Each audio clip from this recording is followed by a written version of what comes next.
Well, today we are going to wrap up the CB installation in the Pontiac. I actually now have the appropriate fuse taps that I was waiting to come in. So now we can get a proper connection back to the fuse panel in the Pontiac here in a safe way that's properly protected. So in this will be a short video, should be a short video. I'm going to just quickly go through the process in order to install that fuse tap. So enjoy.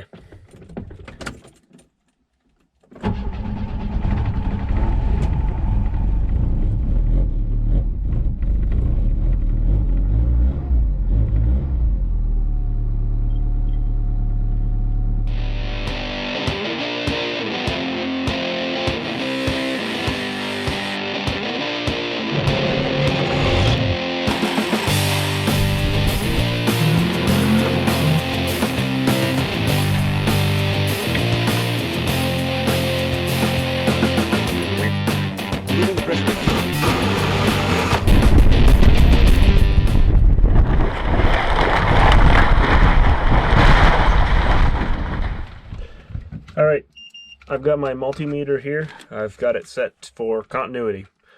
So I've got a fuse tap and I've got a fuse loaded in it. We're going to have to figure out what terminal does what. That's the gist of what we're doing right now. If we look at the way that this feed wire is lined up with the fuse, we can probably go ahead and make a guess that that fuse lead is in line with that fuse itself. So that's perfect. That means that this thing's going to work. At least that fuse is confirmed to be okay. The other thing that we can check is which lead shares power and which is our fused lead on this. There we go.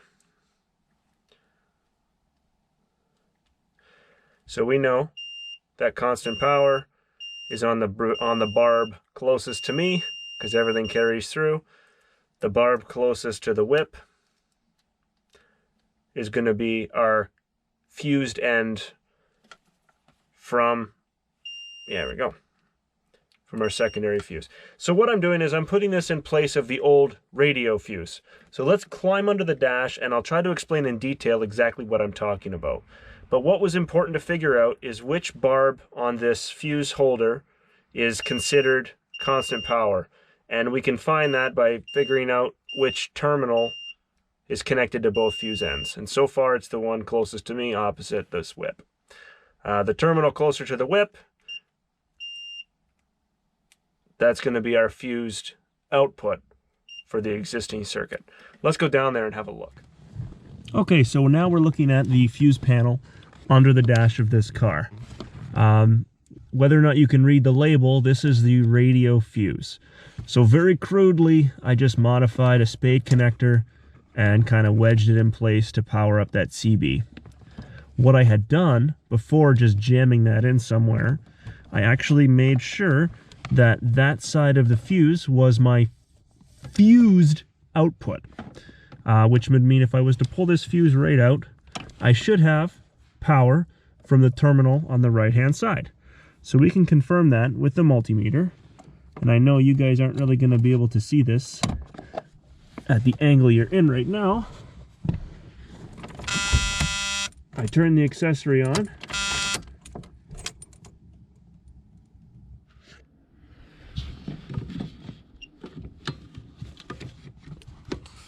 So I've got the accessory in the on position, which is the ignition switch. And let's probe this terminal. So we're on the side closer to the firewall. We've got no power. We'll move that probe to the side closer to the driver's seat. And there's our 12 volts. Wonderful. So now we know the terminal closer to the driver's seat is where our 12 volt output is found. So going back to our fuse tap, based on knowing where the constant power is, we're going to want to make sure that this barb ends up inside the constant power holder inside the fuse box. So let's go ahead and install this. Now this installs just like any other fuse would, so it's a very simple process. Just push it in.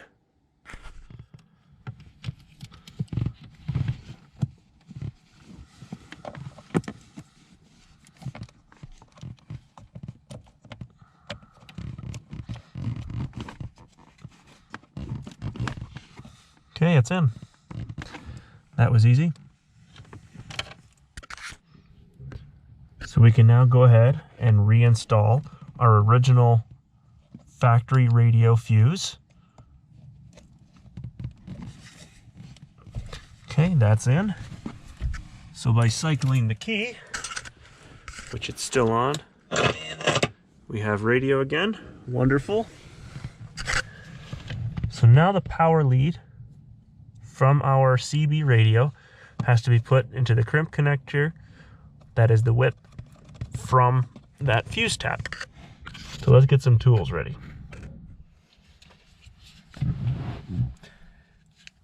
So I picked up myself a set of ratcheting crimpers. I didn't own a pair, so I thought it would be a wise investment for myself to have something like that.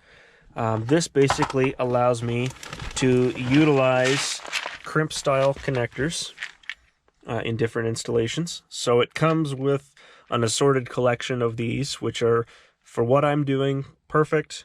These are just handy to have around. I always get myself into a scenario where they come in handy. So this, for me, is a valuable tool and item to have laying around. This wasn't terribly expensive. Found it on Amazon. I think I've paid about $38 for the crimps with all of the connectors. So if we look at the dies, they are color-coded. We've got red, we've got blue, we've got yellow. Those are related to the size of the conductor we're crimping. Since the fuse taps we're using come with a blue connector on the end, we're going to use that blue die that's on the crimper in the back here. Simple enough. So let's go back under the dash and prepare for the connection. So we've got the power wire going to the CB radio with my makeshift spade connector. We're going to cut that off and remove it. Now, one thing is, because we're using a small gauge wire and it's feeding into a larger connector, a larger crimp there, what I like to do is strip a little bit of extra wire. And what I can do with that additional wire now is I can kind of back it onto itself. That makes the conductor that I'm dealing with a little bit thicker, and it'll have a tendency to grab inside that crimp because technically the crimp is oversized. It should grab and hold quite a bit better. So we've prepared our wire that's going to the CB by stripping it. Next we can insert it into this connector and get ready to crimp. Important note to make here, the power is now switched off. My radio does not work at the moment. You can hear me turning the knob on. So that means that this line is also not functional. If we're trying to make this easier for ourselves from an access perspective, let's just pull this fuse tap out. Now we can crimp anywhere we choose that's convenient for us to reach. So now we've got to look at this die, the way that this die is working. They are directional, so we want to make sure that we abide by that and don't crunch the wrong end. So in this case, it fits through in my direction, like so. So what I will do is get this wire in position first, and then we're going to get set up on our blue die to match the color of the crimp we're using. Squeeze that down fully and release. Just like that, we've closed this crimp up. And if you're curious, you can double crimp, nothing changes. Wonderful. So we should have a solid, thorough connection to that power feed going back to our CB radio. So now we can plug the fuse tap back in under the dash in the same orientation we had it before.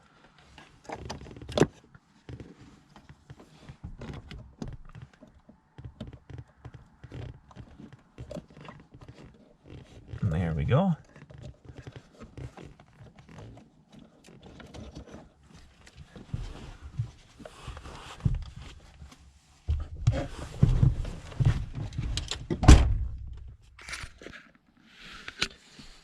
So now I suppose it's time that we can test some stuff.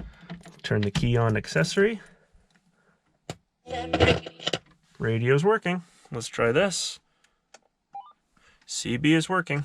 Wonderful. Now if we turn the key off, the CB is off. Turn the key forward to the run position. CB's back on. So everybody is doing what they're supposed to be doing. And now we've got an appropriate fuse in line. Now this CB also has a tube style fuse installed that came with this unit. So that is just an additional level of protection, but it's always a wise idea to fuse any new line as close to the power source as possible. So in my scenario, at the fuse box is as safe as I can make it. I've got a 15 amp rated fuse on that line right now. I could probably reduce that down to a 10 amp fuse if I was really concerned about something shorting. But ideally, that initial fuse is protecting the wire itself. If for whatever reason that wire was to get hung up on something and short out, at least you've got a fuse upstream that's going to break and shut that wire off before it has an opportunity to burn.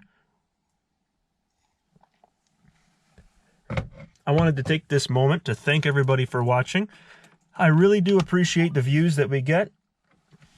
I like the comments and the questions, and I do try to answer every comment, or at least reply to it in some manner, that are left on the end of these videos at the bottom here.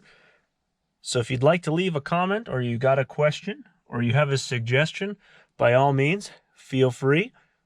Thanks so much for watching, and we'll see you guys next time around. Cheers.